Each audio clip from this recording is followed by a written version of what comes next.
So, Nima, Yeah, what do we mean? well said.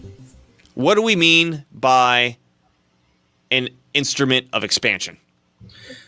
Instrument of expansion is a societal instrument that allows the society to grow in terms of economic production, territory occupied, knowledge accumulated, Scientific knowledge, a few increased other standards of living. components. Yeah. And economically, the way that a society grows is by not consuming all of its Surplus. or let's say if you imagine a hand-to-mouth economy where you're just growing crops and eating them right out of the ground all day, then you always start from zero. You're stagnating at the same level. You're not increasing worker productivity. But the way you increase worker productivity is by having more machines, by having more computers, by having more automation, so that every input unit of labor produces more output for everyone. So how do we get to that state where we have those things, right? Carol Quigley says that that's the definition of a civilization, is a producing society with an instrument of expansion. There can be producing societies without instruments of expansion, like the early agrarian empires. There was like places that were like that, right? That were pretty much just producing societies, but they didn't have a method of growth. So how does because they didn't save it and reinvest it? Right. So right. So how does this growth happen through the instrument of expansion? What's the instrument of expansion? Consists of savings, invention, and investment. And why are these three things? It's almost like it's like the Trinity, the Holy Trinity of expansion. You need all these three things working together in order for efforts to be put in projects where you don't just consume hand to mouth all day. So you're building, you're like, Did you forget the 3 steps? Yeah. You got to create the surplus, you got to save the surplus, and then you have to reinvest that or invest that surplus into new inventions that allow you to create more surplus. Right. So what's the significance of creating the surplus, the savings? In my opinion, the real significance is really only that there are people who have something that others want but don't have. I mean, that's probably as simplistic as I can describe it, right? Because if you are in that kind of situation, the people who have stuff that others want but don't have can be put in lines of work that can be profitable businesses. Build me a factory, build me this. You can employ people. So in this example, of course, it's money, right? So there's money that's spent on employment to build a factory, and then employment to build machinery, to build computers and all this stuff. These are not things that can be eaten or consumed. You can't live in them or whatever, but they increase worker productivity in the long term. So it creates more things that we can consume. So right. we spent resources on stuff we can't consume, but ultimately that ends up creating more things that we can consume. Right. You're setting your economy. You're climbing to a higher level of capital in the economy, so that there's more production per unit of labor input. So you have the savings. The savings is this thing where we have some people who have stuff that others don't have and want. You have like this disparity of wealth. Without that, technically, there would really be no investment. So there has to be some sort of, people have like a bunch of stuff that other people want. In modern times, like we said, it's money. In ancient times, in ancient times, probably food. Just like I got to store food. Yeah. Right? Yeah. Or even just with the Sumerian priesthoods, because they had this insight in the movements of the stars, so they could predict floods and weather situations, which were all crucial to growing crops, basically, right? Mm-hmm. So this knowledge was sort of there their surplus, I would say. And people I think it turns into a real surplus. I mean, the knowledge is the way that they gain the surplus. Right. But okay, now everybody pays me taxes, and taxes back then is, it's food and sheep or whatever, goats. And now that they have the taxes, they can pay people to work. Actually, now that they have the surplus, they can pay people to work, like you just said. But it wasn't necessarily taxes, right? It was like donations that were given to the priests, wasn't it? From my understanding, when there's a ruling elite, if you make a donation more than once, you just turned it into a tax.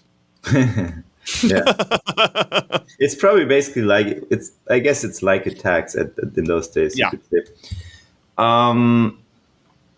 Yeah, so I guess you could say that was a way of surplus accumulation. Or in the classical civilization, you said slavery, which was through political declaration of your status, I guess. Right? You have you're in an inferior status, and you have no choice but to work for those for whom you will be, creating profits and surplus at the end of the day. So how this surplus is achieved sort of defines the one aspect of this instrument of expansion. And I think basically the history of capitalism is, the different types of capitalism are described. They are distinguished by their savings, by their method of savings accumulation. So anyway, we have savings, we have invention. You need to actually have an idea on what can be done, right? What projects can we do that grow the civilization, help us grow. And then, for example, going the ancient examples like Samaria is, hey, let's build some irrigation, let's build some dikes so we can control the flooding better.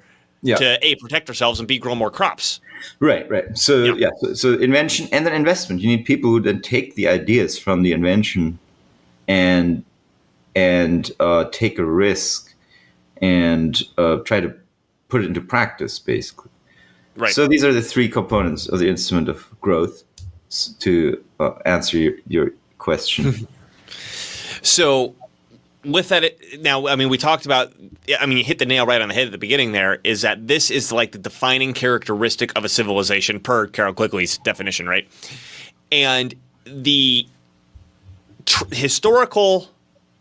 scientific historical point that Carol Quigley makes is that any organization will eventually, or any instrument will eventually become an institution, which we're not going to go through the whole thing here, but to summarize it very quickly, is that an instrument will eventually develop a vested interest that is more interested in taking that accumulated surplus and spending it on themselves than they are in spending it on new invention that would create new capital to further create more future surplus. So back in the Sumerian age, okay, the priests get the surplus, they take that resources, and they hire people in order to build irrigation.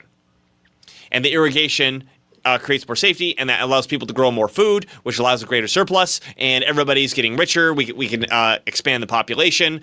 We've got more money to have people not working directly in food. Now we can have, Babylonian mathematicians or whatever, right? Now, at some point, if the priests are like, you know what? I don't want to spend this on irrigation. I want to spend this on 40 concubines, and we're going to have a hell of a shindig this Christmas. I know they didn't celebrate Christmas, but we're going to have a hell of a shindig this Christmas. That's going to cost, the same amount that it would cost to build this irrigation ditch. And we're gonna start building ziggurats and hanging gardens. So all this surplus that used to get reinvested back into the community, that the community got to experience the benefits from, the community's still paying for that, but it's all getting siphoned off. Or I shouldn't say it's all getting siphoned off. The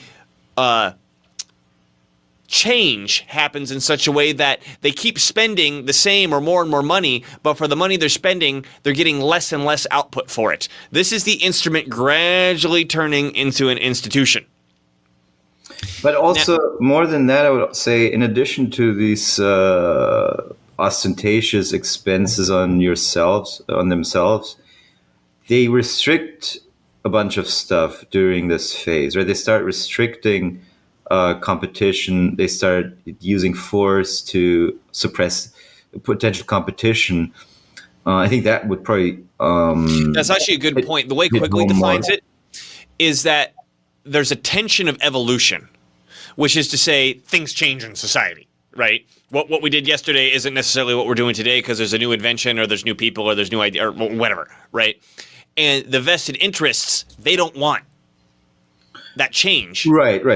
So, because if it changes, they lose their power, they lose their resources, they lose their money.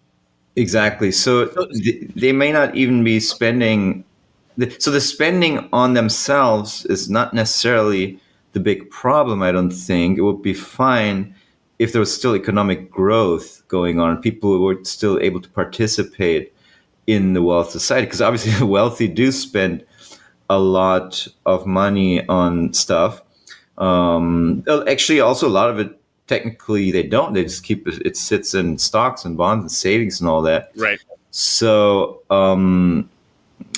actually, interestingly, Peter Zeihan cites this as a source of stability for the U.S. economy, that no matter how shitty things become, there's always a certain level of capital ready to be deployed to some extent in this country because of this huge discrepancy of wealth. It's like, we all heard the tropes, the 0.1% at the top, they own like whatever, 80, 90, 99% or something like that. Something like it, yeah. I get your point. This tension of evolution that you mentioned is that the longer your institution or your instrument it remains in operation, the more it becomes ossified and subject to complacency. Yeah. Right, so resisting change. And so it seems like whenever we enter these ages of conflict, the people whose positions are threatened, they freak out and start suppressing everything. Like we see right now, suppression of speech like we've never seen in our lifetimes before. Suppression of competition, on the suppression of competing in the medical field, suppression of data. I guess that is once again suppression of information. What else? What am I missing? No, I'm going to read something here. Keep talking once I find it. But basically, yeah. So if society gets too wealthy, there's a few people who, the very wealthy, start becoming threatened more and more. Okay, I found it. So here's from the second age of conflict. So this is like the 1600s in Western civilization. I think if I read these examples and we start talking about what you talked about, this will hit it. This will nail it. In England, the patent power was used to prevent new techniques rather than to encourage them. As early as 1623, the Privy Council ordered the destruction of a machine for making needles. Cloth buttons rather than bone were forbidden in 1698, while Indian calico was forbidden in 1686. A law of 1666 ordered all persons to be buried in wool rather in the traditional linen.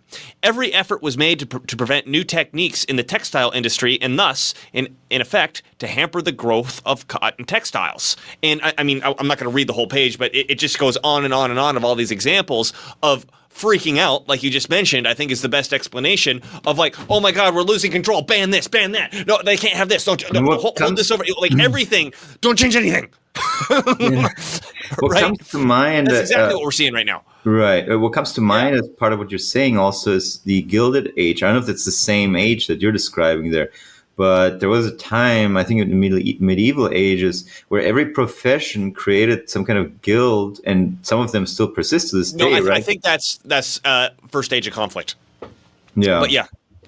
So it's an old recurring phenomenon, right? It's like, the hammersmiths, they don't want like some young upshot hammersmith making better tools than they do for cheaper. And yeah. So they create a guild, and you can only be a hammersmith if you're in this guild, and if not, then they're probably going to pay you a visit, mafia style. Be a shame if blah blah blah. If your knees got broken by that new fancy hammer that you just built. Be a shame if this trebuchet landed right on your whatever. If everybody who's watching this now or recording could like, share, and subscribe it. It helps us out a lot. Yeah. I hate saying it, but it's just true.